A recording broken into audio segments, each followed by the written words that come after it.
రాష్ట్ర అభివృద్ధికి మహిళా పారిశ్రామికవేత్తల పాత్ర ఎంతో కీలకమన్నారు ఐటీ శాఖ మంత్రి శ్రీధర్ బాబు. హైదరాబాద్ బంజారాహిల్స్ సోఫీకి లేడీస్ ఆర్గనైజేషన్ ఆధ్వర్యంలో చిన్న మధ్య తరహా పరిశ్రమలు సమ్మిళిత అభివృద్ధి అంశంపై నిర్వహించిన సదస్సులో పాల్గొన్నారు మంత్రి. ప్రభుత్వం నూతన పారిశ్రామిక విధానాన్ని రూపొందిస్తుందన్నారు. ప్రభుత్వం మహిళా శక్తిని ప్రోత్సహిస్తుందన్నారు. వేలాది మంది మహిళలు పారిశ్రామికవేత్తలు కావాలన్నారు. పారిశ్రామిక విధానంలో భాగంగా రాష్ట్రాన్ని 3 జోన్లుగా ఏర్పాటు చేస్తామన్నారు. త్వరలోనే అందరికీ ఉపయోగపడేలా ఎంఎస్ఎంఈ పాలసీ తీసుకొస్తామన్నారు. ఈ కార్యక్రమంలో Hyderabad chapter FLO chairman Priyanka Gazdar, FICCI national president Joy Sridas Varma పాల్గొన్నారు.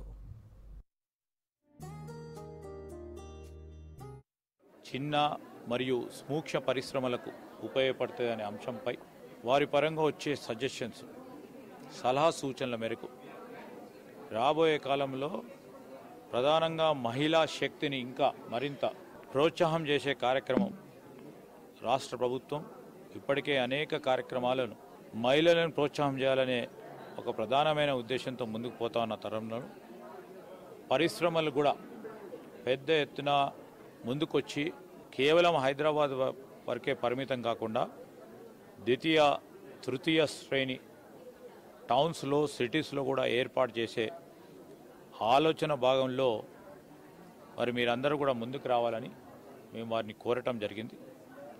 మరి చాలామంది కూడా వారికి సంబంధించిన అనేక అంశాలను కూడా ఈరోజు వారు తెలియజేయటం జరిగింది. ప్రత్యేకించి ఈరోజు ట్రైనింగ్ కానీ ఇతర స్కిల్స్కి సంబంధించి దేశ స్థాయిలో ఉన్న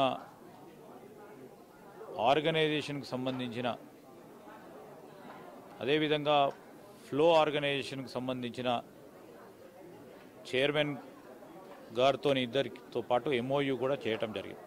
రాష్ట్ర ప్రగతిలో ప్రధానమైన భాగస్వాములను మహిళలను చేయాలనే ఉద్దేశం ఏదైతే రాష్ట్రానికి ఉందో దాన్ని ముందుకు తీసుకెళ్లే ప్రయత్నంలో పరిశ్రమలు, పారిశ్రామికవేత్తలు కూడా వారే ఉండాలని, వారి ద్వారా మరి వేలాది మంది, లక్షలాది మంది మా మహిళా సోదరిమణులకు ఉపాధి కూడా దొరకాలని అంశాన్ని దృష్టిలో పెట్టుకొని తప్పకుండా రాబోయే ఎంఎస్ఎంఈ పాలసీ విధానపరమైన నిర్ణయం మేము ఈరోజు మొట్టమొదటిసారి తెలంగాణ రాష్ట్రం ఏర్పడ్డ తర్వాత చేయబోతా ఉన్నాము.